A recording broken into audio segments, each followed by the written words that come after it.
Hey everybody, welcome to the Zoom In. Glad you could join us for this online conversation. Today I've got a special guest for you, Northway, someone that's special to me, someone that has been very, very instrumental in my life at, some formative times. And then again, obviously when it matters most, like right now. So here we are. This is the Zoom In. We like to take a deeper dive and spin off of content from our weekend services and dig into real conversations, sometimes tough conversations, and try and engage the scriptures at just a deeper level beyond our weekend services. So I'm glad you're taking some time to jump in with us. And without further ado, I want to introduce my guest. This is my good friend, Todd Allen, Dr. Todd Allen.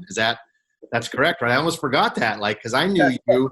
Todd was a professor of mine when I was an undergraduate at Geneva College. And then, I got to say this, Todd has been instrumental in my life in so many ways, just as an academic mentor, as a life mentor, as someone who really pushed me to pursue some higher education. And man, I'm deeply thankful for him. I can see now, Todd, I haven't gotten to say this. I saved it. I didn't do this in the pre-call. A lot of your influence is playing out in my life now, and I see it just with kind of directing me down the path to study communications. So I just want to say thanks. I appreciate you a whole bunch, and I'm excited for Northway to be able to hear from you in this Zoom-in call. So I just did a kind of a quick overview. Todd, why don't you, Dr. Todd, I got to keep saying that. That is fine, man. That is fine. Why don't you introduce yourself? Sure. Well, my brother, first of all, I didn't realize you were going to try and make me cry within like the first, 30 seconds of our conversation. But it is a pleasure to reconnect with you and to see you and to see all that you're doing and the man that you are. So I'm just so thankful for that. So currently, I am vice president for diversity affairs at Messiah College. Soon to be Messiah University here in central Pennsylvania. I've been out here for 3 years now. Still spending some time in the classroom teaching as well. And when I'm not in the classroom teaching, I lead a civil rights bus tour of the South, key sites of the South. And we've been doing that for about 19 years. And so quite busy, having conversations around race and what it means to live together as the people of God. So I'm excited to be on this conversation with you. Yeah, well, thank you so much. You mentioned the bus tour, so I didn't know if we were going to be able to plug that or not, but I was a participant on the bus tour, I believe in 2005. I was wrapping up my graduate studies, and I was able to be a part of this bus tour. And you said 19 years? It's 19 years. Yeah, it's just I don't want this to be the focus of the conversation, but it's an opportunity to take people to many of the key Southern sites of the movement and to engage living history. I think in this moment, people are trying to figure out, well, what do we do? What do we do? One of the things that we need to be doing as a nation is listening and learning and exposing ourselves to the stories of others. And so, an opportunity for a tour is one such example. There are many great books and films out there as other examples, but we've got to, if we're ever going to move forward in moments like this, we've got to have an informed historical perspective, and so that's what we try to do a little bit, in a tour. But the importance of getting informed is key. Okay, so if we were to give this just a little bit of a shameless plug, it's returning to the roots of the Civil Rights Tour. You can find that on Facebook. Is that correct? You can find that on Facebook, or you can find me on Facebook or at Messiah College. That's it. Don't be shy. It is a great tour. I benefited from it. I still reflect on learnings and challenges from that 10-day experience. I think it was about 10 days. 10-day experience. I mean, I'm not shy about it. In fact, I'm quite proud of it, because one of the things that I've noticed, like in this moment, for example, is the number of my colleagues here at the institution and in other places who've gone on the tour, the ways in which they are acting and standing up and speaking, be it on a social media platform or at a march. They wouldn't have done that 4, 5, 6 years ago without knowing this historical context. They might have seen what's gone on in Minneapolis as an isolated incident, as just a moment, but now they realize this is connected to a larger historical narrative and experience. Yeah. Where do you think, Todd? Just to jump in on some questions, where do you think the church is, or maybe even the country is, with even seeing racism as a really critical issue right now in our world? What do you see in your experiences? Well, there are many individuals and many institutions, many churches that get it and have gotten it for a long time and have been standing on the front lines, seeking to make a difference. And there are many, to be quite honest, who don't have a clue and aren't interested in having a clue. There's a great book that's been out now for probably about a year, maybe even a little longer than a year, called The Color of Compromise. It's by Jamar Tisby, The Color of Compromise. And what he does in that book is takes a historic look at the role of the church, specifically the white church. And I know that's a very broad phrase, right? But he takes a look at the role of the white church throughout history in the United States, and comes to the conclusion that, yes, while there were those moments, those churches, those persons who did stand up, that overwhelmingly what we saw as the moments when the church had a chance to stand and be a powerful voice, we decided to compromise. We decided to be complicit with the narrative of racial difference in our nation. And that was back to the beginning. And unfortunately, we still see it in this present moment. So the narrative, I love that phrase, the story of racial difference. I think that's what you use. There's a lot of, as we're learning about this, and whether I think you mentioned earlier in the pre-call, whether we're 101, 201, 301 in terms of like starting to understand this, there's a lot of terms dealing with race and relationships and racism in our country. There's some stuff we have to be aware of, right? And we talked this again. No, I think part of it, Brian Stevenson at the Equal Justice Initiative out of Montgomery has been doing some phenomenal work on justice issues.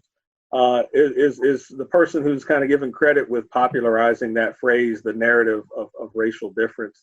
But it's the ways in which we've allowed the myth of race, the lie of race, the construction of race to divide us, and then all of the other lies and misinformation that we put to that narrative of race, that narrative of racial difference, that leads us to believe that some people are inferior and other people are superior, that some people are more human or human and that others are not, that some people deserve more equality and equality of opportunity and others less.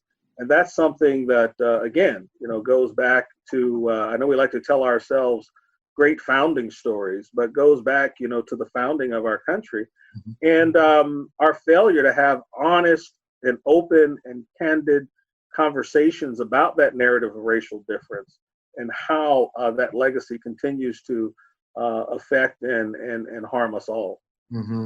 Sometimes it's really subtle. Sometimes it's really, really obvious.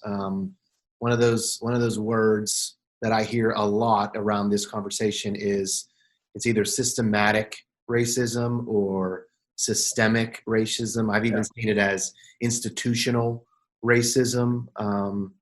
Can you talk about that phrase and that term? Like, what does that mean, and what does that look like, and how does that show up?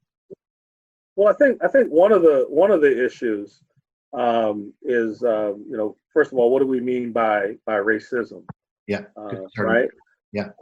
There's I'm gonna plug a lot of books, and trust me, I'm not getting anything for these promotions. But Ibram Kendi, who's been doing some great work in anti-racism research, has a book called "How to Be an Anti-Racist." And what he lays out, in that book is that it's not a matter of are you racist or not racist. It's are you holding up policies and practices that are racially discriminatory, or are you actively working against those? So the choice is not, I'm going to be not racist.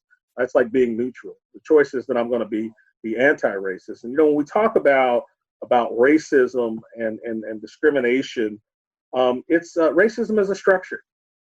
It is a structure. I mean, yes, there are individual racists, and sometimes that's where we like to comfort ourselves. That when someone goes on social media or wherever and they do something that is just so abhorrent, we easily want to single out that individual. And as one of my buddies calls it, a few years ago, Paula Deen found herself in some trouble for use of the N-word, and he calls it the Paula Deen effect.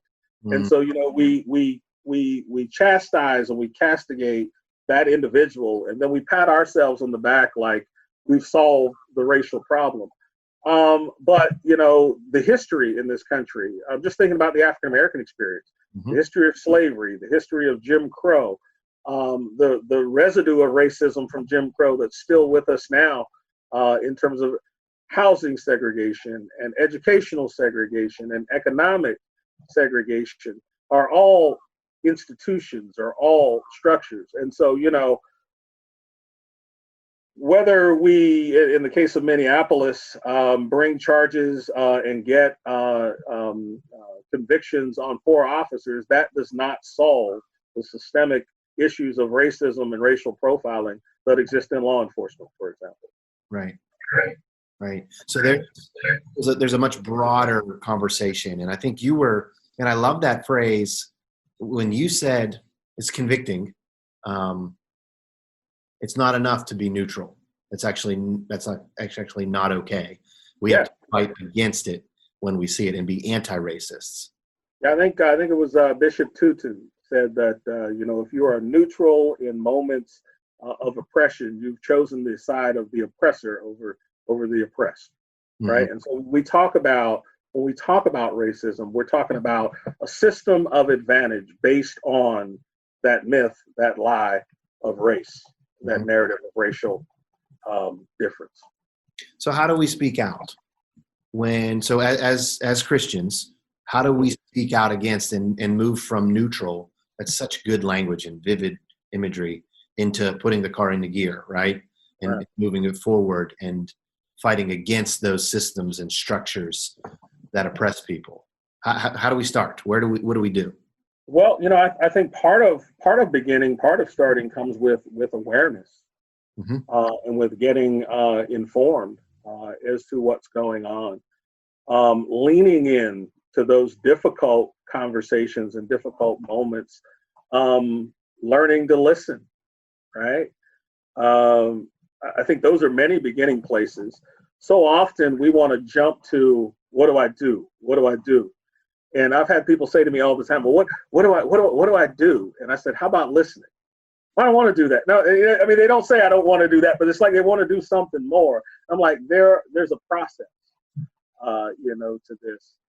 I think it comes down to not even so much of what you do, but who you are. I tell people these are not easy conversations. We're going to stumble. We're going to say the wrong thing. We're going to do the wrong thing. But I think if you're genuine, if you've got humility about you, if you realize that as a Christian, we are called to be ambassadors of reconciliation. and really thinking about what that means. One of my favorite passages of scripture is Micah 6:8. And so if I really start thinking about what does it mean to do justice and to love mercy and to walk humbly, I mean, those are at least three traits that I need when I'm thinking about this journey of reconciliation. And realize that it's just that it is indeed a journey that we're on. And it's not other people's journey, it's our collective journey. Mm-hmm. I think it comes down to being intentional. One of the things that's sometimes has been frustrating for me on this journey is I've met many brothers and sisters in Christ who have great articulation on this issue. We've got some pretty sounding words and pretty sounding statements and plans and those kinds of things. But when it comes down to application, they're found wanting, right? And so we've got to be willing to be in this for the long haul, realizing that there are going to be some great highs, and also realizing that there are going to be some many lows along the way, but that we're called not to be perfect, but we're called to be faithful. You want to preach this weekend here? I'll leave that to the experts such as yourself. I don't know about that. When you said articulation without application, sometimes that's the trap of social media, right? Everybody can articulate something, but who we are in our hearts, and like, are we humble? Are we loving justice and pursuing mercy? That's challenging. And it's a really good word. You mentioned listening well, as a rhetorician, as a communication scholar, and I mean that. How do we listen well? Are we good listeners? I mean, maybe expound down that kind of vein, because it's so important. I think you're 100% right. It was funny. I was traveling not too long ago and going through security check. And I happened to be wearing some paraphernalia from my college. And so they asked me what I do there. And I said, well, I'm a professor of communication. I figured that was easier to explain than a VP of diversity affairs. And so they said to me, well, what do you think is the number one communication lesson or problem that people need to understand? And it just so happened to be that I was lecturing on listening that day. Probably if I'd lectured on conflict, I'd have said conflict. But I said listening. I said that, and this isn't my quote, but that, our problem is that often we listen to respond rather than listen to understand. Meaning, if someone is explaining their hurt, their pain, their problem, their issue, we're listening to, okay, well, how can I solve that for you? How can I fix that? Or I don't think that's true, or that doesn't resonate with my experience. And you're completely not understanding. I mean, I think that's some of the things that we feel when folk in my community say Black Lives Matter, and then people want to respond with, well, all lives matter, or blue lives matter. I don't know that there's such things as blue. I mean, you're talking about Smurfs, but the hurt that people feel when someone says that to you, of course I know that all lives matter. But guess what? All lives won't really matter until we've got proof and evidence that Black lives matter. And what we're seeing across this country, whether it was in Minneapolis, Minnesota with George Floyd, in Kentucky with Breonna Taylor, in Georgia with Ahmaud Arbery, and the list can go on and on and on. Are people trying to convince folk like me that these are isolated incidences, that these are a few bad apples? Well, that's a whole lot of bad apples, and that's a whole lot of incidences to appear isolated for someone like me. Not to mention that, when I look at George Floyd, I think about my own personal experiences and encounters with law enforcement, or with really any other white person who thought that they have the ability and capacity to determine what spaces I should be in and what spaces I shouldn't be in. So here I am, a senior level administrator with an earned PhD, serving on numerous boards, and I've got people out here thinking that they can dictate where I should be and where I shouldn't be, that I'm presumed guilty and suspect rather than innocent for doing anything. Shopping at the grocery store, sitting on my porch, driving my car, you kind of name it. And that's the very thing that, the system of Jim Crow in this country was about. Is about saying that Black people, there are certain spaces you can occupy and certain spaces you cannot occupy. And, as much as things have changed, there's still a whole lot of change that still needs to take place. Mm. How do you parent through that? That I can't imagine. Like, I was just talking to some friends the other day. Most of us who happen to have sons, and it's not easy.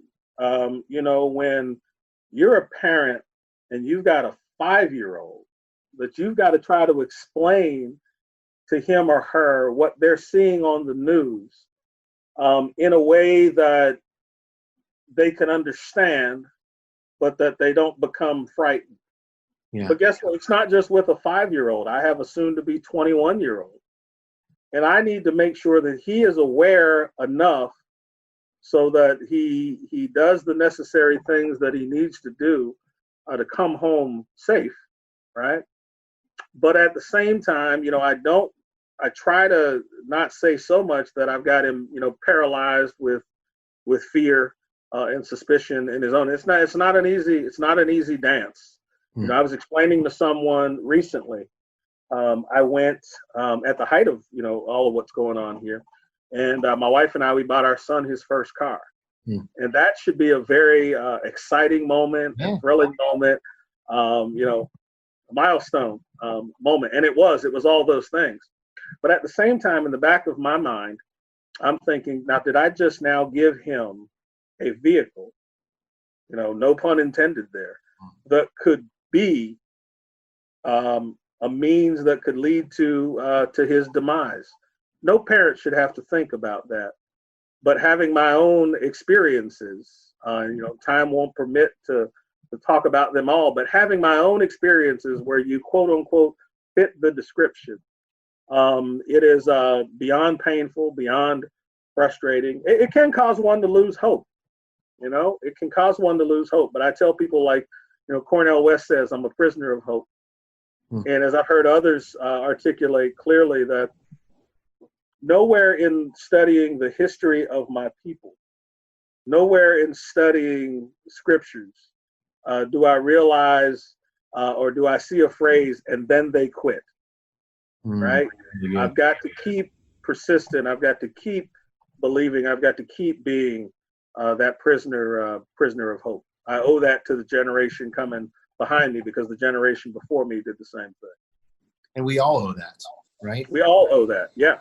This is not now in this moment something that white Christians do for Christians of color. This is something that as Christians we do.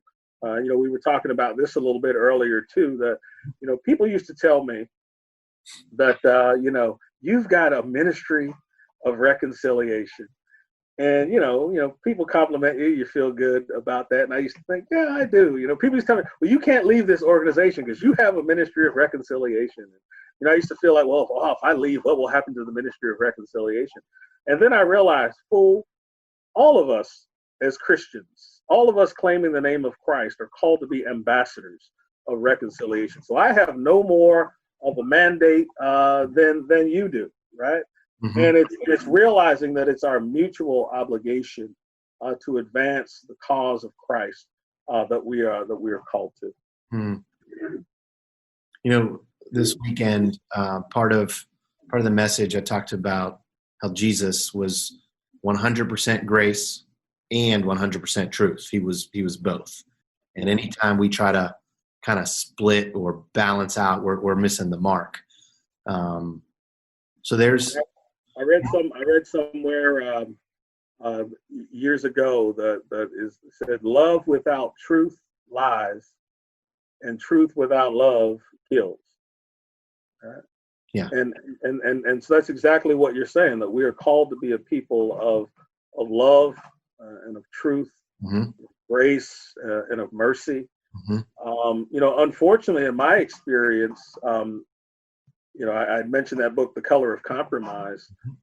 It's oftentimes when I look sometimes in my friendship circle, even, it's the people who aren't even claiming the name of Christ that seem to get it more sometimes than my fellow, brothers and sisters in Christ. And that's painful.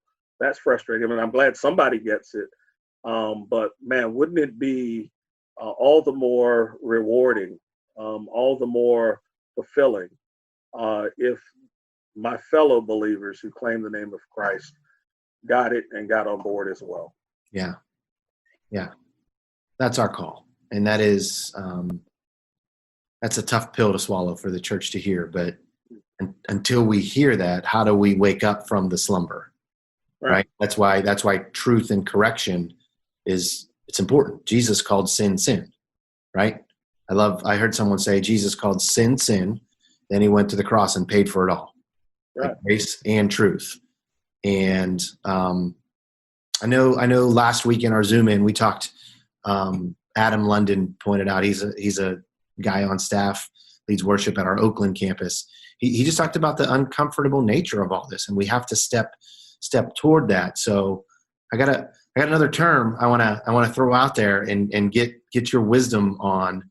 And it's probably going to be an uncomfortable term for many to hear. It's probably one that sparks immediate resistance and debate.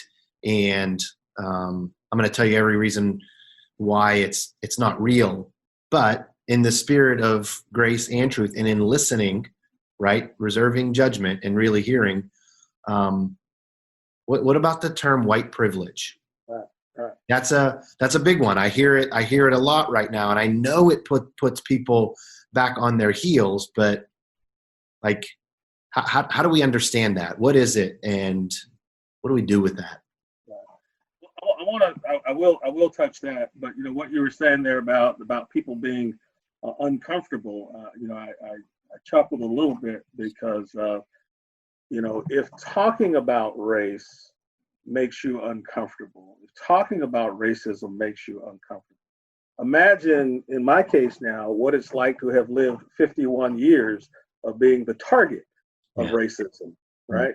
How uncomfortable has that been, right? And when I think about the gospel that we proclaim, again, I've heard it said that the gospel is to comfort the disturbed and to disturb the comfortable. So, some of us need to get a little uncomfortable in these conversations around race. I think that's been the problem. We've been too comfortable, so comfortable that we've become complacent. As far as the issue of privilege is concerned, again, there are many phrases: white privilege, white fragility. We could play bingo here with some of the phrases that we hear in the culture, and I know they can make people a little uneasy. But I always tell people, when something makes you a little uneasy, lean into it a little more. Don't lean away. My dear friend, a pastor out of Chicago, Daniel Hill, has a great book called Wide Awake, which is something Wide Awake. Okay.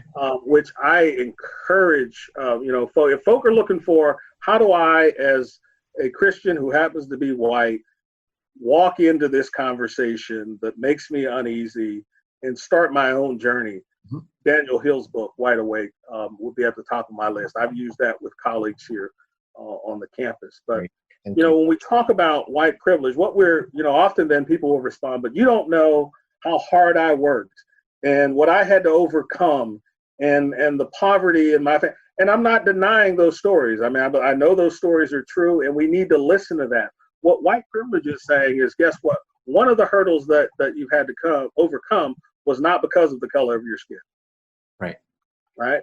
Because, again, this narrative of racial difference that we have in this country, that some people want to believe we solved, that we overcame in the civil rights movement.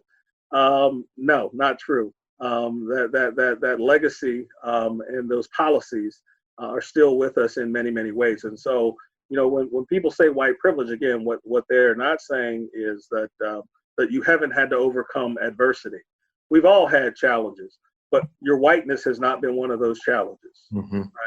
And so, even in these conversations, people talk about getting uncomfortable. Daniel says that, one of the ultimate forms of privilege is that when these moments when these conversations happen, when we see the footage that we saw of George Floyd, that you've got the ability to walk away. That's the height of privilege. I don't have that ability to walk away. I'll give you a perfect example of that. When I moved here 3 years ago to Central Pennsylvania, many good friends that I have here at the college, and they would say to me, as my wife and I were trying to figure out where we wanted to live, they would name the town or city that they lived in, and then they would follow. These were white colleagues, and then they would follow it up with, "You don't want to live there because everybody's racist." And finally, after about the third person said that, I said to them jokingly, I said, "So I don't want to live in Dillsburg. I don't want to live in Mechanicsburg. I don't want to live in Camp Hill because everybody there is racist. But you live there. Are you trying to tell me something about you?"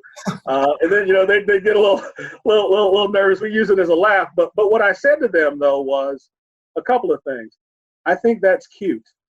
I think it's the height of privilege that you think that there's some place in these United States that I can go as a black man and not think about race. And when I say think about race, it doesn't even always have to be a negative. I can sit in my home by myself, watching a commercial on television and say, wow, now that's a commercial of a couple that wouldn't have aired even 10 years ago. That's an observation about race. Not to mention, I said, you do know that I'm coming as the senior diversity officer here. So there's not a day that my feet don't hit the floor where I'm not thinking about race. But, when we feel like, for some people, what they saw on the news of Mr. Floyd, that was a wake-up call for them. My challenge is how long will you stay awake? Yeah. Unfortunately, that was not new for me. Right. When I saw, Mr. Floyd, I could just go on back down the line of history, and I think about Emmett Till. And when I say that, some people, they don't know who Emmett Till is, and so then my challenge is go learn who Emmett Till is. And I saw one of the most prophetic posters the other day, the demonstration somewhere in the United States, and it just said simply Emmett Still, meaning what happened to that young man in 1955 is still happening today in 2020. And it didn't begin in 1955. It began many, many generations before. And so that cry of Black Lives Matter, that's not new. I mean, hashtags are new. Social media is new. But that cry for one's humanity, that reaffirmation really that we are all made in the image of God, that's not new. Right. I love what you said. I mean, there's a lot of what you said there. How long? Right? How long do we stay awake? And there's a C.S. Lewis quote. I think it's a book he wrote on education, and he talks about, one of the ways of spiritual attack we get is our sensibilities get dulled, and we sort of just grow apathetic and numb and distant. And sometimes we do that on purpose, right? I don't want to have to deal with this, so let me just avoid. And man, I'm sorry. Your experiences, you just said that, like, said you can't avoid it, and I'm thinking, wow. Yeah, no, I don't have that. I don't have that option. I was at one place that I was employed at one time, and it's almost like the script. I'm sitting in my office, and I watched the security officer come up, get off the elevator. I could see in the hallway from where my office was, and I watched him turn and look in my direction, and then I said in my mind, he was shocked to see me sitting there. He's going to look again. And I'm telling you, as I'm having that whole conversation, boom, he looks again. Then he proceeds to come in. So I'm thinking, okay, well, maybe he's going to be nice and introduce himself to me since I'm a new member of this community.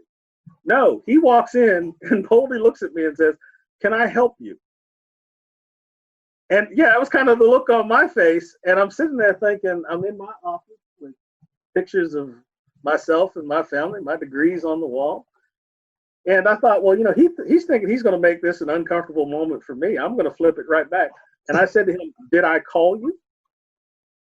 Because the only way I think that you would show up to help me is if I called you." Wow. I just needed him to be there long enough so that I could read the name on his badge and kind of process that all. But I mean, if I tell people, if I got angry over every incident that happened to me in a given day, I would be a very angry and bitter person. But there are those moments where your patience, that cup of endurance, it runs over, and becomes, and I think we're seeing some of that even in our country. People have been asking me, multiple times a day, different people, how are you doing? How are you doing? And I quite honestly answer, it depends on, what I've seen or what I've experienced so far in that day. Because I can start out a day very, very well. And then someone sends me a message about, or the video of George Floyd, right? Mm-hmm. And that's a whole other level of pain now that has reopened. Mm-hmm.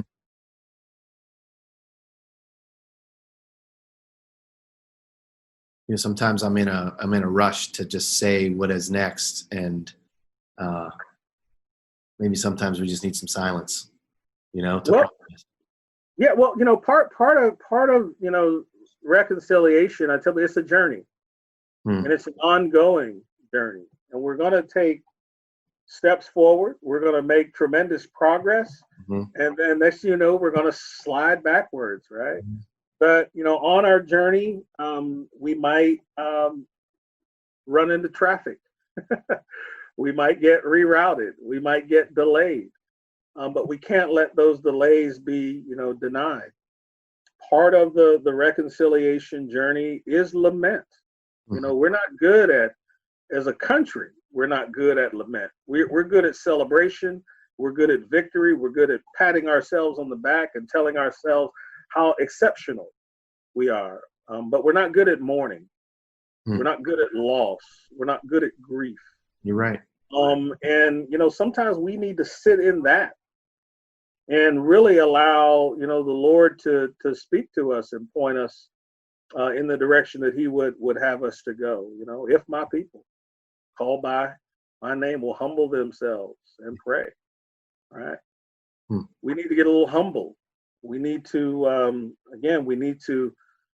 repent. We need to apologize. We're real quick to want people to forgive, but we don't often want to apologize, which helps open that door to forgiveness.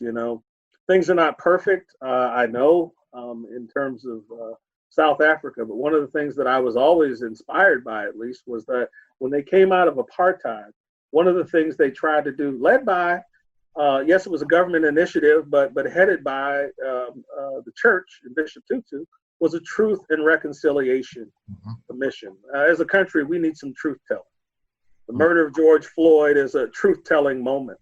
But guess what? Even in what we saw on that film, it still took public pressure to get indictments. And there's still a part of me, as much as I'm that prisoner of hope that I talked about, there's still that fear that I've seen this script before. Yeah. But what we are going to do is take the person who was the victim in this, and we're going to further victimize him and castigate his character. And there's just a part of me that I worry that those who need to be held accountable may not fully be held accountable. And what a shame for our nation if that were to be true. But guess what has happened before? The murderer of Trayvon Martin still walking around. The murderer of Sandra Bland still walking around. The murderer of Breonna Taylor still walking around. Right. Well, Todd, thank you. And that probably doesn't even express what's going on in my heart. I deeply appreciate you and your words and your ability to speak to Northway. And I'm sure there's a lot more than just Northway folks tuning into this conversation. May we never quit tuning in and having these conversations. May we not shy away, and may we not grow apathetic and have our sensibilities dulled and stop listening and stop caring. So, prisoner of hope. I wrote down a lot. I don't know if you noticed. I was taking notes, just like class. Felt like I was in class. Class was in session again with the professor. Man, I love you. I appreciate you. And you too, man. And thank you for your leadership and all that you're doing there to advance the cause of Christ, man. Yeah. Well, thank you so much. I'm sure people are going to check you out online and check out the Civil Rights Tour and Dr. Todd Allen from Messiah College, soon to be University. Good plug. Good plug for the.